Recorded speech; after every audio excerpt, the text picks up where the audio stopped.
जय हिंद दोस्तों, मैं अंकित यादव स्वागत करता हूं आपके अपने यूट्यूब चैनल आल कंटेंट पर। आशा करता हूं आप लोग अच्छे होंगे, एकदम बेहतरीन होंगे। एक बार आप लोग बताएंगे साथियों कैसे हैं। उम्मीद करते हैं आप लोग बहुत अच्छे होंगे, बहुत बेहतरीन होंगे। सारे साथियों का दिल से स्वागत है। आज के इस नए टॉपिक में हम देखेंगे यूपी कांस्टेबल का जो प्रीवियस ईयर पेपर है। सबसे पहले हम इसमें आप लोग को बता देते हैं क्या क्या देखने वाले हैं। आज से हम यूपीपी का प्रैक्टिस सेट स्टार्ट कर रहे हैं। आज पहला है, इसलिए हम इसमें बता देते हैं क्या क्या हमें इसमें पढ़ेंगे। सबसे पहले हम जीके जीएस का पूरा सिलेबस देखेंगे। जीके जीएस का पूरा सिलेबस देखने के बाद हम प्रीवियस ईयर क्वेश्चन देखेंगे, सॉल्व करेंगे। फिर प्रीवियस ईयर क्वेश्चन सॉल्व करने के बाद जितना टॉपिक है सबका टॉपिक का हम थ्योरी पढ़ेंगे। उसके बाद फिर उस पर हम प्रैक्टिस करेंगे।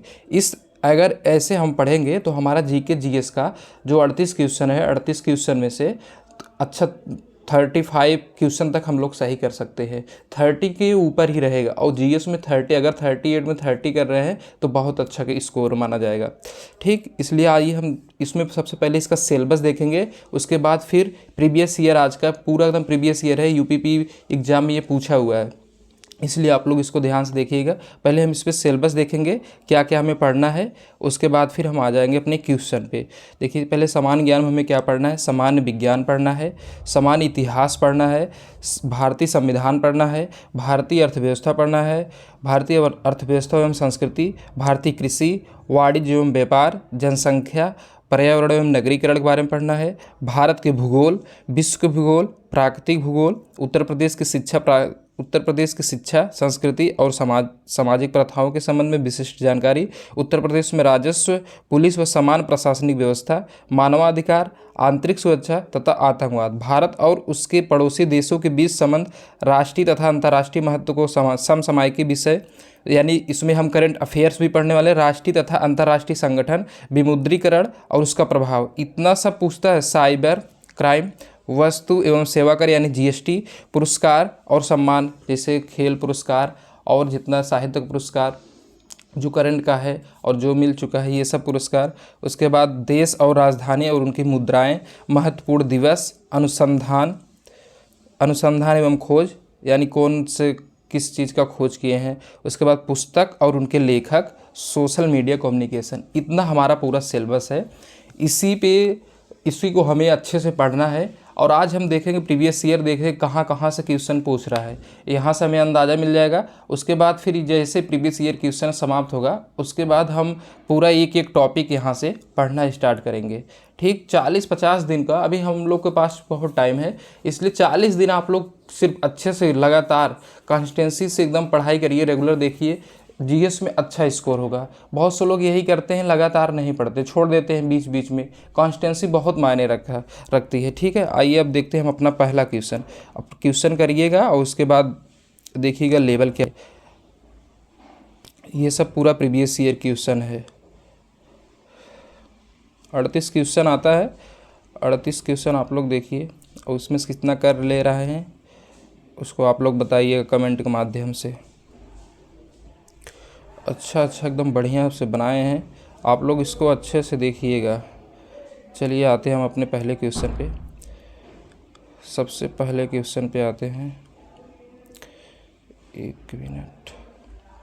चलिए, यानी ये पहला क्वेश्चन पूछ रहा है, ग्रेट बैरियर रीफ निम्नलिखित में से किस देश के तट पर स्थित है। ऑस्ट्रेलिया, दक्षिण अफ्रीका, फिलीपींस और ऑप्शन डी है इंडोनेशिया। ऑप्शन डी है इंडोनेशिया, यानी इसका हो जाएगा आंसर क्या। ग्रेट जो बैरियर रीफ है ये कहाँ पर है, ये है ऑस्ट्रेलिया में, यानी ऑप्शन ए हो जाएगा ऑस्ट्रेलिया। अब इसके बारे में हम देख लेते हैं ये क्या है ग्रेट बैरियर रीफ। देखिए, great barrier reef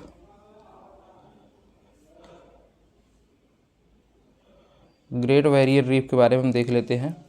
great barrier reef Queensland यानी ऑस्ट्रेलिया के उत्तरी पूर्वी तट पर समानांतर स्थित है।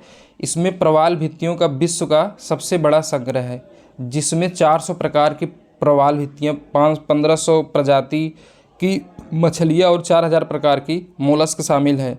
यह डंगोज समुद्री गाय यानी डंगोग जो है समुद्री गाय और बड़े हरे कछुए जैसे प्रजातियों के निवास स्थान के रूप में भी महान वैज्ञानिक हित रखता है जिन्हें विलुप्त होने का खतरा है। लंबाई कितना है इसका? 1900 किलोमीटर से अधिक है इसकी लंबाई। यह विश्व की सबसे बड़ी प्रवाल भित्ति है।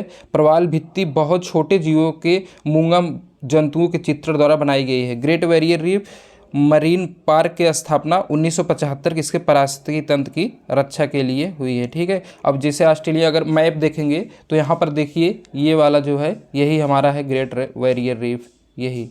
ठीक, ये कहाँ पर पड़ता है? ऑस्ट्रेलिया में पड़ता है। चलिए दूसरे क्वेश्चन पे आते हैं। निम्नलिखित में से कौन 1946 में भारत की संविधान सभा के अध्यक्ष थे? तो यानी 1946 में भारत के संविधान सभा के अध्यक्ष कौन थे? Doctor B are Ambedkar, Sardar Vallabh भाई पटेल, डॉक्टर राजेंद्र प्रसाद, उसके बाद जवाहरलाल नेहरू। यानी इसके आंसर हो जाएगा option C, doctor Rajendra Prasad. ठीक, चलिए इसमें क्या दिया है देख लेते हैं। डॉक्टर राजेंद्र प्रसाद भारत के संविधान सभा के पहले अध्यक्ष थे। 9 दिसंबर 1946 को संविधान सभा का गठन किया गया और डॉक्टर राजेंद्र प्रसाद को इसका अध्यक्ष चुना गया था। डॉक्टर राजेंद्र प्रसाद का प्रख्यात वकील और कांग्रेस नेता थे, यानी एक प्रख्यात वकील और कांग्रेस नेता थे। उन्होंने संविधान निर्माण प्रक्रिया में अहम भूमिका निभाई थी। 26 नवंबर 1949 को संविधान के अंतिम प्रारूप पर हस्ताक्षर करने के बाद उन्होंने संविधान सभा के अध्यक्ष पद से इस्तीफा दे दिया। इसके बाद डॉक्टर राजेंद्र प्रसाद को भारत के पहले राष्ट्रपति के रूप में चुना गया। ठीक, चलिए प्रयाग प्रशस्ति की रचना निम्नलिखित में से किसके द्वारा संस्कृत में की गई है? बताइए, प्रयाग प्रशस्ति की रचना किसके द्वारा की गई है? ऑप्शन देख के बताइए। यानी इसका ऑप्शन हो जाएगा ऑप्शन बी, हरिसेठ। चलिए अगला। निम्नलिखित में से कौन सी भारत के पूर्वी तट पर स्थित खारे पानी की सबसे बड़ी लैगून झील है? तो ऑप्शन ए है लोनार क्रेटर झील, ऑप्शन बी कुल्लेरू झील, ऑप्शन सी चिल्का झील, ऑप्शन डी पंचभद्रा नामक झील। यानी ये जो हमारा पूर्वी तट पर स्थित खारे पानी की सबसे बड़ी लैगून झील कौन सी है? चिल्का झील, यानी ऑप्शन सी। क्या हो जाएगा? ऑप्शन सी, चिल्का झील।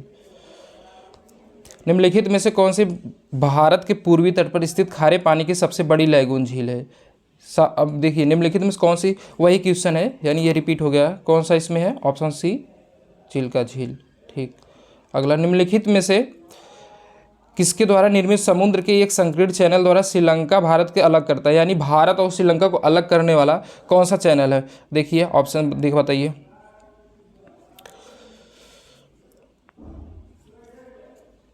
यानी इसका हो जाएगा ऑप्शन 4। क्या है?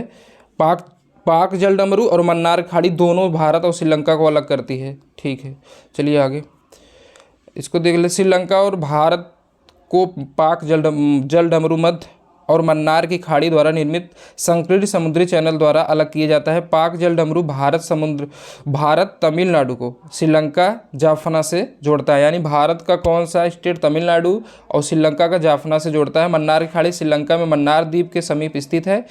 एडम ब्रिज राम सेतु जिसे कहते हैं, जिसकी लंबाई 50 किलोमीटर है, वह पाक जलडमरू के मन्नार की खाड़ी के साथ जोड़ता है। मन्नार की खाड़ी हिंद महासागर में एक विशाल उथला बंदरगाह है जो लक्षद्वीप सागर का हिस्सा है। कोरोमंडल तट क्षेत्र भारत के दक्षिण पूर्वी सिरे और श्रीलंका के पश्चिमी तट के बीच स्थित है। ठीक, ये था पूरा। यानी भारत और श्रीलंका को कौन अलग करता है? मन्नार की खाड़ी और पाक जलडमरू दोनों। आइए 7वां क्वेश्चन है। सोनपुर पशु मेला प्रत्येक वर्ष भारत के निम्नलिखित में से किस राज्य में आयोजित होने वाला एक सांस्कृतिक कार्यक्रम है? यानी इसका क्या हो जाएगा? Option B, Bihar. सोनपुर पशु मेला कहाँ? बिहार में। चलिए अगला। अंगूर की खेती, उपज और कटाई को निम्नलिखित में से किस नाम से जाना जाता है? जो अंगूर की खेती होती है, उपज और कटाई के निम्नलिखित में से किस नाम से जाना जाता है? Option A, viticulture. चलिए अगला। बैला डीला की पहाड़ी बैल के कुबड़ की तरह दिखती है। पहाड़ियों की यह श्रृंखला भारत के निम्नलिखित में से किस राज्य में स्थित है? यानी जो बैला डीला की पहाड़ियां हैं ये कहाँ पर है, किस राज्य में है? ये पड़ जाएगा ऑप्शन बी, छत्तीसगढ़। यानी इसका हो जाएगा आंसर बी, छत्तीसगढ़। ठीक, अब इसके बारे में हम देख लेते हैं।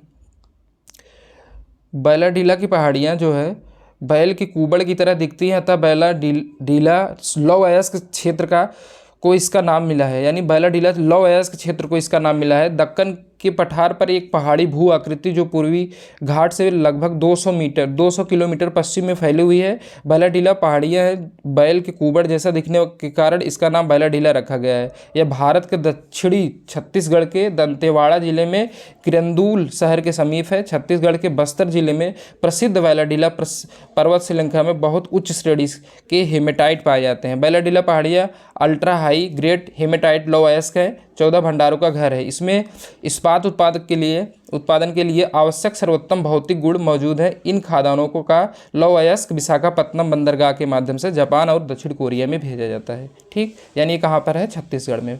भारत में जनगणना संगठन के लिए सर्वोच्च पद कौन होता है? बताइए। उप महापंजीयक, उसके बाद जनगणना अधिकारी, वरिष्ठ तकनीकी निदेशक की हो जाएगा भारत के महापंजीयन एवं जनगणना आयुक्त। इसका हो जाएगा ऑप्शन डी। ठीक, चलिए अगला। कुमार संभव निम्नलिखित में से किस लेखक की साहित्यिक कृति है? कुमार संभव जो है किसकी रचना है? तो हो जाएगा इसका महाकवि कालिदास, यानी ऑप्शन ए महाकवि कालिदास। चलिए अगला। विश्व पुस्तक दिवस प्रत्येक वर्ष निम्नलिखित में से किस दिन मनाया जाता है? देख लीजिए, यानी इंपॉर्टेंट डे, यहाँ से भी क्वेश्चन आता है किस दिन क्या मनाया जाता है। यानी विश्व पुस्तक दिवस किस प्रत्येक वर्ष किस दिन मनाया जाता है? तो 23 अप्रैल को मनाया जाता है। ठीक, चलिए अगला। निम्नलिखित में से किस राज्य के कुछ हिस्सों में 400 वर्ष पहले नहर सिंचाई की एक स्थानीय प्रणाली विकसित की गई थी जिसे कुल्ल कहा जाता है? तो यानी ये पूछ रहा है निम्नलिखित में से किस राज्य के कुछ हिस्सों में 400 वर्ष पहले नहर सिंचाई की एक स्थानीय प्रणाली विकसित हुई थी जिसे कुल्ल कहा जाता है? वो किस स्टेट में है? ये है हमारा ऑप्शन ए हिमाचल प्रदेश में। चलिए अगला। नेशनल एल्युमिनियम कंपनी लिमिटेड का पंजीकृत कार्यालय निम्नलिखित में से किस स्थान पर है? तो बताइए इसका कहाँ पर है? एल्युमिनियम कंपनी का जो लिमिटेड कारखाना ये हमारा भुवनेश्वर, ऑप्शन ए भुवनेश्वर उड़ीसा में है। ठीक, निम्न कह रहा है किसी देश की शहरी क्षेत्रों में रहने वाली अनुपातिक जनसंख्या में वृद्धि को निम्नलिखित में से क्या कहा जाता है? उसको कहते हैं ऑप्शन बी शहरीकरण, यानी ऑप्शन बी शहरीकरण। चलिए अगला। विश्व स्वास्थ्य संगठन WHO मुख्यालय निम्नलिखित में से किस स्थान पर है? WHO का मुख्यालय कहाँ पर है? तो यहाँ पर हो जाएगा ऑप्शन डी जिनेवा स्विट्जरलैंड। सबको ऑप्शन पढ़ने का मतलब है कि वीडियो लंबा हो जाएगा, इसलिए सब ऑप्शन नहीं पढ़ रहे हैं, आप लोग उसको देख लीजिएगा। सुराहा ताल प्रसिद्ध अभयारण्य है जिसमें महासाइबेरियन और अन्य ठंडे क्षेत्रों में कई प्रवासी पक्षी भी आते हैं। उत्तर प्रदेश में निम्नलिखित में से किस जिले में है? सुराहा ताल जो है प्रसिद्ध अभयारण्य किस जिले में है? तो उत्तर प्रदेश के बलिया जिले में, ऑप्शन बी बलिया। चलिए अगला। निम्नलिखित में से कौन सा सोशल मीडिया प्लेटफॉर्म पेशेवर नेटवर्किंग और नौकरी तलाशने के लिए सबसे उपयुक्त है? यानी इसका हो जाएगा ऑप्शन सी लिंक्डइन। ठीक, अगला जी। उत्तर प्रदेश में स्थित भदोही निम्नलिखित में से किस कला के लिए प्रसिद्ध है? यानी भदोही में किस के लिए बनता है? यानी यहाँ पर कालीन, ऑप्शन बी कालीन। ठीक, चलिए अगला। निम्नलिखित में से कौन सा उत्तर प्रदेश का राज वृक्ष है? बताइए राज वृक्ष क्या है? यानी ऑप्शन बी। और बरगद क्या है? तो बरगद हमारा क्या है? राष्ट्रीय वृक्ष है। चलिए। निम्नलिखित में से उत्तर प्रदेश का कौन सा प्रसिद्ध लोक नृत्य धान और मक्के की खेती के दौरान किया जाता है? इसको बताना है, बताइए। निम्नलिखित में से उत्तर प्रदेश का कौन सा प्रसिद्ध लोक नृत्य धान और मक्के की खेती के दौरान किया जाता है? तो ये है हमारा ऑप्शन ए हुडका बॉल। चलिए। बनारस हिंदू विश्वविद्यालय की स्थापना पंडित मदन मोहन मालवीय ने निम्नलिखित में से किसके सहयोग से की थी? तो ये ऑप्शन सी हो जाएगा, एनी बेसेंट के सहयोग से बनारस हिंदू विश्वविद्यालय की स्थापना हुई थी। मथुरा निम्नलिखित में से किसकी जन्मस्थली है जिसे ब्रजभूमि के नाम से जाना जाता है? तो बताइए। यानी मथुरा जो है कौन? भगवान कृष्ण की जन्मस्थली है, तो ऑप्शन डी हो जाएगा। अकबर का मकबरा निम्नलिखित में से किस स्थान पर है? अकबर का जो मकबरा है कहाँ पर है? Option B Secunderabad. चलिए अगला। विमुद्रीकरण निम्नलिखित में से किस नाम से जाना जाता है? जो विमुद्रीकरण होता है उसको किस नाम से जाना जाता है? तो ऑप्शन सी इसका नोटबंदी के नाम से जाना जाता है। नोटबंदी करना ही विमुद्रीकरण होता है। उत्तर प्रदेश राजस्व संहिता 2006 के अनुसार एक अवधि या एक पट्टे वचनबद्ध या अनुदान के तहत धारित भूमि खंड निम्नलिखित में से क्या कहा जाता है, ये बताइए। इसको होल्डिंग कहते हैं, ध्रुति, ऑप्शन बी होल्डिंग। चलिए, यूपीएसएसएफ का फुल फॉर्म बताइए। जो यूपीएसएसएफ ये पुलिस होती है, इसका फुल फॉर्म क्या है, इसका बताइए। इसका हो जाएगा option B Uttar Pradesh special security force. ठीक, यूपीएसएसएफ का फुल फॉर्म होता है। चलिए, निवेश मित्र मोबाइल एप्लीकेशन भारत के निम्नलिखित में से किस राज्य की एक पहल है। निवेश मित्र, तो ये हमारा, ये देखिए करंट अफेयर्स उस टाइम था। तो निवेश मित्र मोबाइल ये उत्तर प्रदेश का एक एप्लीकेशन है, तो यानी ऑप्शन बी। निम्नलिखित में से कौन सा वाक्य जीएसटी के लिए सही नहीं है। ठीक, अब इसमें से बताइए। जीएसटी एक गंतव्य आधारित कर है, इसमें सही नहीं है बताना है, जो गलत है। माल और सेवाओं पर कई प्रकार के कर लगाए जाते हैं, ऑप्शन सी है। जीएसटी एकल प्रशासन के तहत पूरे देश में एक समान कानून और प्रक्रिया है, option D. GST input tax credit या मूल्य के घटाव के लाभ के साथ एक ही दर पर वस्तुओं और सेवाओं को दोनों पर एक व्यापक उगाही और वसूली है, यानी इसका ऑप्शन सी हो जाएगा। जीएसटी एकल प्रशासन के तहत पूरे देश में एक समान कानून प्रक्रिया है, ये नहीं है, यही मतलब हमारा रॉन्ग है, ऑप्शन सी। अगला, ईमेल में भरोसेमंद स्रोत बनकर दुर्भावनापूर्ण कारणों के लिए संवेदनशील जानकारी जैसे यूजर गेम पासवर्ड और क्रेडिट कार्ड विवरण आदि को प्राप्त करने का प्रयास किया जाता है, ये क्या है, मतलब कि इसको क्या कहते हैं। इसी को कहते हैं फिशिंग। क्या कहते हैं, फिशिंग। देखो, सोशल मीडिया से क्वेश्चन, साइबर क्राइम या ये सब आएगा साइबर क्राइम के अंतर्गत। ठीक, टका निम्नलिखित में से किस देश की मुद्रा है। टका के बारे में, अब मुद्रा देश और राजधानी और मुद्रा तीनों पूछता है, तो टका किसकी है, बांग्लादेश की, ऑप्शन ए बांग्लादेश, यानी 1 हो जाएगा। निम्नलिखित में से कौन सा पुरस्कार सहकारी और दुग्ध उत्पादन कंपनियों को आगे बढ़ाने के लिए बढ़ने और प्रतिस्पर्धी भावना उत्पन्न करने के लिए प्रेरित करने हेतु दिया जाता है, तो ये कौन सा पुरस्कार है, राष्ट्रीय गोपाल रत्न पुरस्कार, ऑप्शन सी। निम्नलिखित में से कौन सा बंदरगाह कच्छ गुजरात में स्थित है, कौन सा बताइए इसमें, यानी गुजरात में कौन सा है, कांडला बंदरगाह। अब इसका नाम बदल गया है, दीनदयाल बंदरगाह हो गया है। हाल ही में श्री अमित शाह ने निम्नलिखित में से किस स्थान पर national cooperative dairy federation of India के मुख्यालय को आधारशिला रखी थी, तो बताइए कहाँ पर रखी थी, यानी इसका हो जाएगा आड़द, ऑप्शन सी या 3 आड़द। निम्नलिखित में से कौन खुदाई खिदमतगार के संस्थापक थे। खुदाई खिदमतगार के संस्थापक कौन थे, खान अब्दुल गफ्फार खान, यानी ऑप्शन सी। उसके बाद निम्नलिखित में से किसने हाल ही में कोच्चि लक्षद्वीप द्वीप समूह सबमरीन ऑप्टिकल फाइबर कनेक्शन क्लीसोफसी का उद्घाटन किया, ये कौन किए थे, ये नरेंद्र मोदी किए थे। ठीक, ये भी देखिए उस टाइम का करंट अफेयर्स था, यानी इसका ऑप्शन हो जाएगा 2। चलिए अगला, केंद्रीय मंत्रिमंडल ने हाल ही में भारत और निम्नलिखित में से किस देश के बीच प्रवासन और गतिशीलता समझौते की मंजूरी दी, ये भी देखिए करंट अफेयर उस टाइम का था, यानी इसका क्या हो जाएगा, ऑप्शन ए, इसका हो जाएगा इटली, इसका ऑप्शन ए हो जाएगा इटली। एक बार क्वेश्चन इसको आप लोग अच्छे से देख लीजिएगा, ये करंट अफेयर्स उस टाइम है, यानी अब हमें इस टाइम का हमें करंट अफेयर देखना है। करंट अफेयर्स भी देखिए 2-3 क्वेश्चन था। हाल ही में भारतीय नौसेना का fast attack craft INS Kabra निम्नलिखित में से किस स्थान पर पहुंचा है, तो इसका बताइए क्या है, इसका हो जाएगा कोलंबो श्रीलंका, ये भी हमारा करंट अफेयर्स ही था, यानी ऑप्शन सी। ये इतना पूरा 38 क्वेश्चन था, तो देख लीजिए, आपको पता चल गया कि कैसा पेपर आता है। इसलिए आप लोग को क्या करना है कि सिलेबस को देखने के बाद अच्छे से अब फोकस करना है। जैसे सिलेबस देख लीजिए, उसके बाद टॉपिक, अभी हम प्रीवियस ईयर और जितना भी हुआ है सब इस पे हम सॉल्व कराएंगे। आज से पूरा स्टार्ट किए हैं, तो आगे अब ऐसे ही कल अगला पेपर आएगा, ऐसे पूरा जितना हुआ है कल लगभग 10 शिफ्ट में हुआ है, पूरा एकदम पूरा 10 पेपर पूरा एकदम सॉल्व कराने के बाद उसके बाद थ्योरी हम एक एक टॉपिक पढ़ेंगे, उसके बाद फिर प्रैक्टिस करेंगे। 40 दिन के बाद हम लोग का देखिए जीके जीएस पे एकदम पकड़ बन जाएगी। वीडियो आप लोग को पसंद आया हो तो वीडियो आप लोग लाइक करिएगा, अपने दोस्तों के साथ शेयर करिएगा। देखने के लिए बहुत बहुत धन्यवाद। मिलते हैं अगले वीडियो में, तब तक के लिए नमस्कार, जय हिंद।